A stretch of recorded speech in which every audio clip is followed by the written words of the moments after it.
We're taught from day one that the secret to getting ahead is simply to push harder. The cultural narrative suggests that relentless, individual grind and sleepless nights are the ultimate path to success. So you try to carry every project entirely on your own back. You manage the details, you execute every task, and you refuse to hand off the reins. Very quickly, you hit a hard wall where your time and mental bandwidth completely run out. In his writings on power and strategy, author Robert Greene outlines a controversial law. Get others to do the work for you, but always take the credit. The compulsion to prove your worth by touching every single piece of a project ensures your impact never exceeds your own personal bandwidth. It is a trap that keeps your results small. Look at how we record history. We imagine kings forging empires with their own hands, and we picture visionary CEOs building tech companies out of a garage by themselves. The reality is much more crowded. Society remembers the general, while the thousands of soldiers who held the line go unnamed. We recognize the star of the film, not the massive production crew that made the performance possible. Visibility shapes history. The world naturally ignores the invisible support systems holding a structure together, recording only the face positioned at the apex. Reaching beyond your natural physical limits requires you to abandon the romanticized role of the exhausted solitary producer. You have to step out of the trenches and learn to act as the director.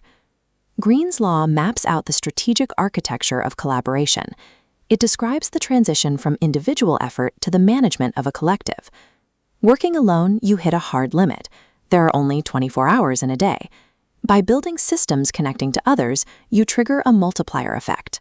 You pull in collective intelligence, physical energy, and specialized labor, funneling them toward a single goal. True power requires structural coordination. It's the ability to take chaotic energy from dozens of scattered sources and align it into a single directed force. Leverage also extends beyond managing the people currently in the room.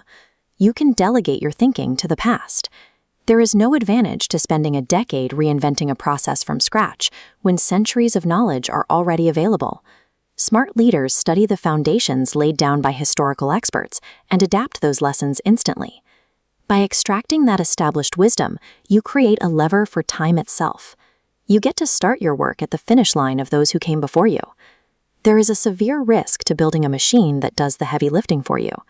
Becoming entirely dependent on collective output without understanding the underlying mechanics creates a dangerous vulnerability. Detaching blindly from the process strips away your unique value. If you do not know how the machine operates, it no longer requires your presence. You become replaceable by the very system you set up. This is the boundary separating visionary leadership from laziness.